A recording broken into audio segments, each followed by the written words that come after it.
Good morning, good morning, good morning. Hey, everybody. My name is Bridget Brown Jackson. I'm a behavioral wealth strategist, and I am the founder and executive director of Exponential Edge Ventures. It's a firm where we help business leaders hone their talents and skills, keep their profits in their coffers, and get more productivity. Hey, again, my name is Bridget Brown Jackson. It's great to be here with you. Listen, we've been here all month long for a Leadership Legends series for Black History Month.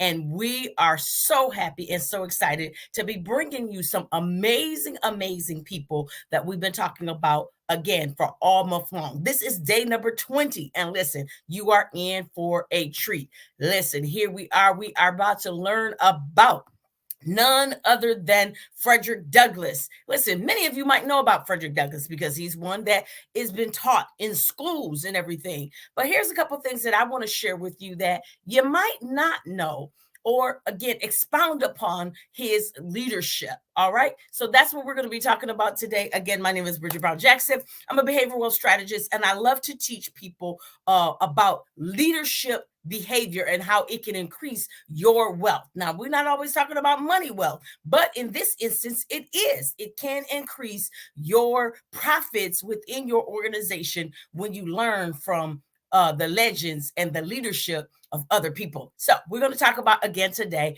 Frederick Douglass. Listen, he was an author. He was an orator. He was a newspaper publisher. He was a United States diplomat. He was absolutely amazing. So today, that's what we're going to talk about, his remarkable contribution to American history. Now, there is a little bit of dispute about when he was born. Some say 1818, some say 1817. But we know that he was born in the month of February, right? And he actually happened to as well to have passed away in February, actually on this day. That's why we're honoring him today. He passed away February 20th of 1895. He made an indelible mark and imprint on our history. Again, as an abolitionist, he continued to serve and to make sure that the rights of everybody was honored. And he just, again, had a very unbreakable spirit. He was enslaved himself, and therefore he put himself in danger being a abolitionist and speaking out.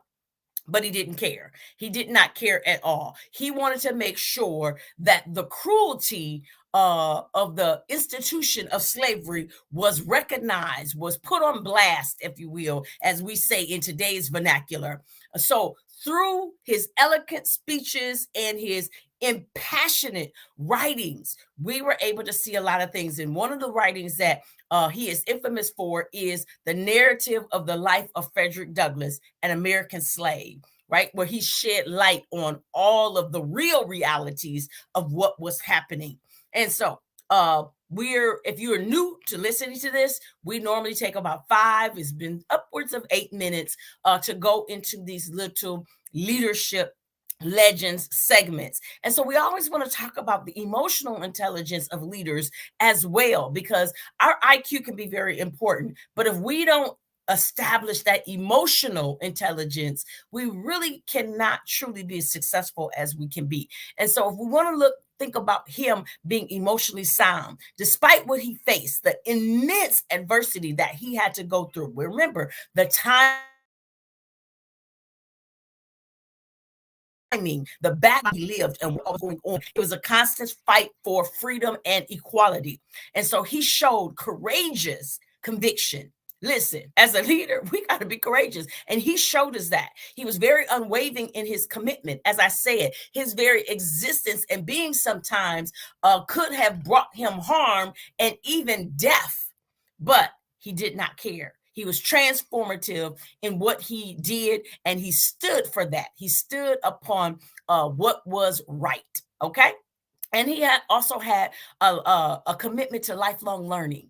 And that's the piece that I love. And actually on this, I'll make it bigger so you can see it. On this actual one, I put a quote. Once you learn to read, you will be free. He wanted people that were enslaved to be able to read. Now, illiteracy still is one of the biggest things. So I'm a former educator, former teacher, former principal. And so I'm always talking about literacy. In fact, as well, I have a publishing company. And so literacy is a big, big deal. Literacy is a big, big deal. And he was a lifelong learner. One of the things that I do as a leader, even as a mother, teaching my children, like the value of reading. I read anywhere from 2 to 5 books a month. Some months I have done recently upwards over 5 books a month. Why? Because reading can take you to a whole different level than anything else. And so lifelong learning. So not just reading, but what are you doing to impact your life and everything? So let's go into this. Let's think about 3 things that we could take away from Frederick Douglass's leadership. Number 1, cultivate, again, your emotional intelligence. If you've been watching the series, you keep hearing me talk about this because it is so very important. When my leadership changed, it was not because I had gotten another degree. I have 3 degrees, but it wasn't getting another degree. It was learning to be more emotionally sound. And that doesn't mean like you're out of control. It just means, are you self-aware? Do you self-regulate? Are you empathetic? Do you have social skills? Are you an effective communicator? Do you have empathy for other people? That's the emotional intelligence that I'm referring to. And then the next, if you're a leader, lead with courage. Think about it. His life was on the line. I shared with you all on day number 14. If you didn't watch it, go back and watch it. I shared about how I became a leader because of my uncle's life. My uncle knew he was going to die for fighting for civil rights, but he didn't care. He was a courageous leader. Frederick Douglass was a courageous. Asking you, are you a courageous leader? That means sometimes going against the norm and fighting against the status quo so that you can be right and that people can have equality and equity and have a safe environment to be in. And then last but definitely not least, as a leader, never stop learning. As a leader, never stop learning. You are lifelong, you have a lifelong commitment to your learning journey. I do. I will say this, and actually, I wasn't even going to say this on here. I have another platform that I'm going on later. But this is my take that I woke up this morning and I thought about. I have spent more money on my learning than I have the homes that I have purchased. I've spent more money on my learning, my lifelong learning, than the clothing that I have in my closet. I've spent more money on the vacations, more money on my learning than I have on the vacations that I've taken. And I'm talking about cumulative. All of you put them all together. Everything that I've done over the past 50 years, I can tell you that literally my learning has been the most valuable investment that I've invested in. And so how are you developing yourself as a leader? How are you recognizing knowledge and the power that it brings, the tool that it takes you to change the world in your way, in your way? If that is impacting one person, if it's impacted 10, 100, 1,000, hundreds of thousands, millions, what is your impact on the world that you do, and how do you do it as a lifelong learner? Again, my name is Bridget Brown Jackson. It has been great to have been with you here today. You know, I got to put my banner back up. It has been great to be with you today.